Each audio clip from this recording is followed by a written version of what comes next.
ఇక ఆంధ్రజ్యోతికి సంబంధించిన కొన్ని హెడ్లైన్స్ అనేది చూద్దాం. ఇక చిరంజీవికి అక్కినేని అవార్డు వచ్చే నెల 28న అమితాబ్ చేతుల మీదుగా అందజేత. ఇకపై రెండేళ్ళకోసారి అవార్డు ప్రధానం నాగార్జున వెల్లడి అన్నట్టు ఒక హెడ్లైన్స్ అనేది చూస్తున్నాం. ఇక మోదీ ప్రభుత్వం సేబీలాగా కళ్ళు మూసుకో అక్రమార్కులు తప్పించుకోలేరన్న స్విట్జర్లాండ్ అటార్నీ ఆఫీస్. ఇక స్విస్ ఖాతాలు వ్యవహారంలో అదానిని చుట్టూ బిగిస్తున్న ఉచ్చు అన్నట్టు ఒక హెడ్లైన్స్ అనేది చూస్తున్నాం. అయ్యో ఇంత అపచారమా, కొవ్వు కలిపిన నెయ్యితో ప్రసాదాల, తిరుమల లడ్డు విషయంలో జగన్ నిర్వాహకంపై సర్వత్రా బగ్గు.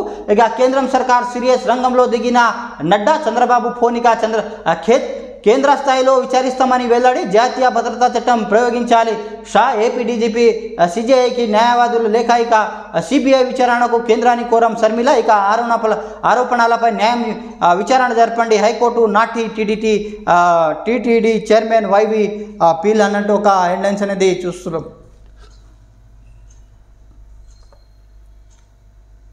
తిరుమల భక్తి ఇష్టాప్రసాదం లడ్డు కల్తీ వ్యవహారం జాతీయ స్థాయిలో సంచలనం రేపుతుంది.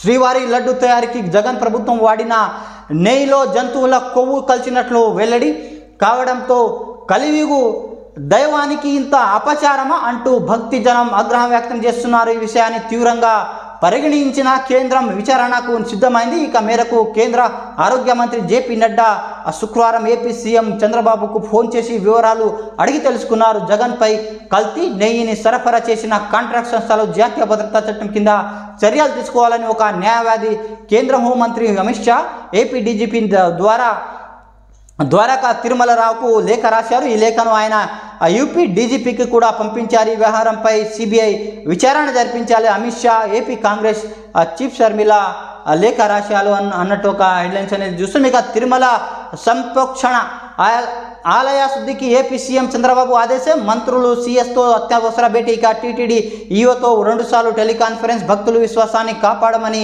హామీ. కోట్లాది మంది భక్తులు బాధిస్తుంది రాహుల్ గాంధీ. బాధ్యతలు ఇక విచారణకు ఎదుర్కో తప్పదు కేంద్ర మంత్రి రామ్మోహన్ నాయుడు అన్నట్టు ఒక బిగ్ బ్రేకింగ్ న్యూస్ అనేది చూస్తున్నాం టీటీడీకి సంబంధించింది. ఇక హైడ్రాకు హై పవర్ విశేషాధికారాలు కల్పిస్తూ కేబినెట్ నిర్ణయం. నేడో రేపో ఆర్డినెన్స్. విలేకరు సమావేశంలో సింగరేణి కార్మికుల బోనస్ ప్రకటిస్తున్న సీఎం రేవంత్ రెడ్డి. ఇక చిత్రంలో డిప్యూటీ సీఎం బట్టి, మంత్రులు శ్రీధర్ బాబు, ఉత్తమ్, దామోదర్, తుమ్మల, జూపల్లి, సీతక్క, కొండ సురేఖ అన్నట్టు ఒక హెడ్లైన్స్ అనేది చూస్తున్నాం.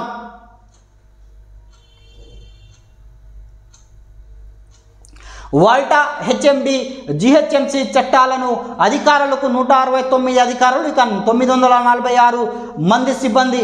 ఓఆర్ఆర్ లోపల కోర్ ఏరియా అంతా హైడ్రా పరిధిలోకి ప్రభుత్వ స్థలాలు, చెరువులు పరిరక్షణ బాధ్యత దానిదే. ఇక ఎస్ఎల్బీసీ టన్నెల్ అంచనా వ్యయం 4630 కోట్లు. ట్రిబుల్-ఆర్ దక్షిణ భాగ అలైన్మెంట్ ఖరారు కమిటీ. ఇక తెలుగు వర్సిటీ సురవరం, మహిళా వర్సిటీ ఐలమ్మ, హ్యాండ్లూమ్ సంస్థలకు కొండ లక్ష్మణ్ బాపూజీ పేరు. 8 కొత్త మెడికల్ కాలేజీలు, 3000 పోస్టులు మంజూరు. ఇక ఖరీఫ్ సీజన్ నుంచే సన్నలకు 500 బోనస్. కేబినెట్ నిర్ణయం. 3 గంటల పాటు సమావేశం.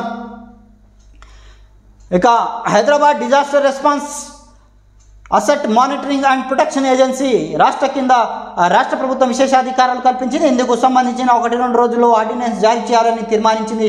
ఔటర్ రింగ్ రోడ్ లోపలున్న ఏరియా మొత్తానికి హైడ్రా పరిధిలో తీసుకొచ్చింది. ఈ ఏరియాలో 27 మున్సిపాలిటీ, 51 గ్రామాల పంచాయతీలు, శాఖలు, విభాగాలు ఉన్న అధికారుల హక్కులు, స్వేచ్ఛకు హైడ్రా కల్పిస్తూ రాష్ట్ర కేబినెట్ నిర్ణయించింది. శుక్రవారం ముఖ్యమంత్రి రేవంత్ రెడ్డి అధ్యక్షతన జరిగిన సచివాలయంలో రాష్ట్ర ప్రభుత్వం సమావేశం జరిగింది. సాయంత్రం 4 గంటల వరకు ప్రారంభమైన దాదాపు 3 గంటల పాటు కొనసాగింది. ఈ సమావేశంలో హైడ్రాకు అధికారులు కల్పించడంతో పాటు అదనంగా అధికారులు, సిబ్బందిని డిప్యూటేషన్ ఇవ్వాలని మంత్రివర్గం నిర్ణయించింది. దీంతో పాటు హైదరాబాద్లోని పొట్టి శ్రీరాములు యూనివర్సిటీకి సంబంధించిన వివరాలు కూడా వెల్లడించడం జరిగింది. ఇక ఓటుకు నోటు కేసులో బదిలీకి సుప్రీం తిరస్కృతి. ఊహజానిత అంశాలతో పిటిషన్ వేశారని వ్యాఖ్య. కేసు దర్యాప్తులో జోక్యం ఉండొద్దని రేవంత్కు ఆదేశం. ప్రాసిక్యూషన్ సహకరించాలని ఏసీబీకి నిర్దేశం. రేవంత్ క్షమాపణలు అంగీకరించిన ధర్మాసనం. రాజ్యాంగ హోదాలో జాగ్రత్త ఉండాలని హితబోధన అన్నట్టు ఒక హెడ్లైన్స్ అనేది చూస్తున్నాం. ఇక నవనగరం 14,000 ఎకరాలు ఫ్యూచర్ సిటీ, విద్య, ఎలక్ట్రానిక్స్, ఔషధం, పర్యాటకం 4 జోన్లుగా కొత్త నగర విభజన. 5,000 ఎకరాలు ఫార్మా కంపెనీలు, 1,000 ఎకరాలు ఎలక్ట్రిక్ సిటీ, కొత్తగా వచ్చే ఫాక్స్కాన్, అందులోనే 1,000 ఎకరాలు జపాన్ కంపెనీలు పార్కు. ఇక 2 లక్షల మందికి ప్రత్యక్ష ఉద్యోగాలు, రాజధాని మణిహరంగా ఫ్యూచర్ సిటీ అన్నట్టు ఒక హెడ్లైన్స్ అనేది చూస్తున్నాం. ఇక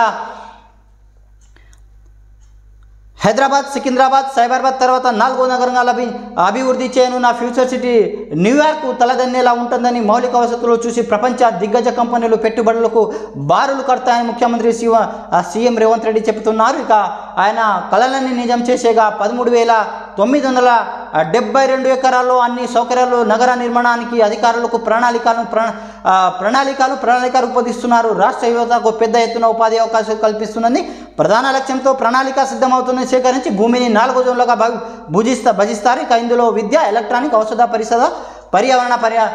పర్యావరణ పర్యాటకం కూడా ఉంటుందని సీఎం రేవంత్ రెడ్డి వెల్లడించడం జరిగింది. ఇక ఫ్యూచర్ సిటీలో రేస్ క్లబ్, గోల్ఫ్ కోర్సులు, బిలియనర్ల కోసం ప్రతి ఒక్క క్లబ్, 10 లేన్ల గ్రీన్ఫీల్డ్ రహదారి, దాని పక్కనే మెట్రో రైలు అన్నట్టు ఒక హెడ్లైన్స్ అనేది చూస్తున్నాం. విలాసాలకు పెద్దపీట, తెలియదు గుర్తులేదు మర్చిపోయా, కాళేశ్వరం కమిషన్ ప్రశ్నలకు అధికారులు జవాబుదాలి. ఇక వారిపై తీవ్ర స్థాయిలో ఆగ్రహం వ్యక్తం చేసిన కమిషన్ నేడు నాణ్యత నియంత్రణ విభాగం ఇంజనీర్ల విచారణ. తెలియదు గుర్తులేదు మర్చిపోయా, కొన్నేళ్ల క్రితం వచ్చిన ఓ సుప్రీం హిట్ అని ఆ సినిమాలో హీరో డైలాగులు కానివి. కాళేశ్వరం కమిషన్ అడిగిన ప్రశ్నలకు అధికారులు చెప్పిన సమాధానం. విచారణలో భాగంగా కమిషన్ శుక్రవారం పలువురు అధికారులకు ప్రశ్నించింది. కాళేశ్వరం ప్రాజెక్టులో మేడిగడ్డ, అన్నారం, సుందిళ్ల బ్యారేజ్ నిర్మాణానికి ముందు నిర్మాణం జరిగేటప్పుడు అది జరగక మెడల్ స్టంట్స్పై ఏమైనా జరిగాయని చీఫ్ ఇంజనీర్ శ్రీదేవిని ప్రశ్నించారన్నట్టు ఒక హెడ్లైన్స్ అనేది చూస్తున్నాం. ఇక కేంద్రం ఐటీ రూల్స్ రాజ్యాంగ విరుద్ధం, సమానత్వం, భావ వ్యక్తీకరణ, వృత్తి హక్కులకు భంగం కొట్టేసిన బాంబే హైకోర్టు. ఫ్యాక్ట్ చెక్ యూనిట్పై సోషల్ మీడియాలో ప్రభుత్వ విమర్శలకు ఊరట అన్నట్టు ఒక హెడ్లైన్స్ అనేది చూస్తున్నాం. ఇక హై రిస్క్ జోన్లో తెలుగు రాష్ట్రాలు, అసోం తర్వాత ఏపీ, తెలంగాణకు విపత్తులు ముప్పు.